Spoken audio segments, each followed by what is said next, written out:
સુરતના સચિન ઓવરબ્રિજ પરથી ઘરે જઈ રહેલા વેસુ પોલીસ સ્ટેશનમાં ફરજ બજાવતા પોલીસ કોન્સ્ટેબલને અકસ્માત નડતા મોત નીપજ્યું। સુરતમાં અકસ્માતની વધી રહેલી ઘટનાઓ વચ્ચે સચિન ઓવરબ્રિજ ઉપર વેસુ પોલીસ સ્ટેશનના પોલીસ કોન્સ્ટેબલને અકસ્માત નડ્યો છે। ગંભીર રીતે ઇજાગ્રસ્ત થયેલા કોન્સ્ટેબલ રાજુભાઈ નાયકાને સારવાર માટે તાત્કાલિક 108 એમ્બ્યુલન્સ મારફતે નવી સિવિલ હોસ્પિટલમાં લઈ જવામાં આવ્યા। ટૂંકી સારવાર બાદ મોત નીપજ્યું। નોકરી પૂરી કર્યા બાદ ઘરે પરત જતા હતા તે સમયે અકસ્માત નડતા મોત નીપજ્યું। મારું નામ કસ્તુરભાઈ નાથુભાઈ પટેલ અને હું મારું પોતાનું વતન વાછાવડ છે। આ રાજુભાઈ ભાણાભાઈ મારા સગા ભત્રીજા થાય છે અને એ વેસુ પોલીસ સ્ટેશનમાં નોકરી કરતા હતા।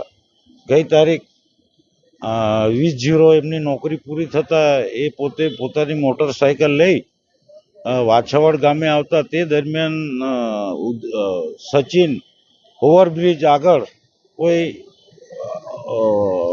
વાહન ચાલક અટપટમાં લઈ એમને એક્સિડન્ટ કરેલ તે બાબતની તાત્કાલિક પોલીસ સ્ટેશનમાં જાણ કરતાં 108માં સિવિલ હોસ્પિટલ ખાતે દાખલ કરેલા અને એ દરમિયાન એમને આજ રોજ 5:30 વાગે એમનું એક્સિડન્ટ થવાથી ગંભીર ઈજા થવાથી મૃત્યુ થયેલ છે। Bureau report S9 news Surat. અમારી તમામ માહિતીથી અપડેટ રહેવા માટે જોડાયેલા રહો S9 ન્યૂઝ સાથે।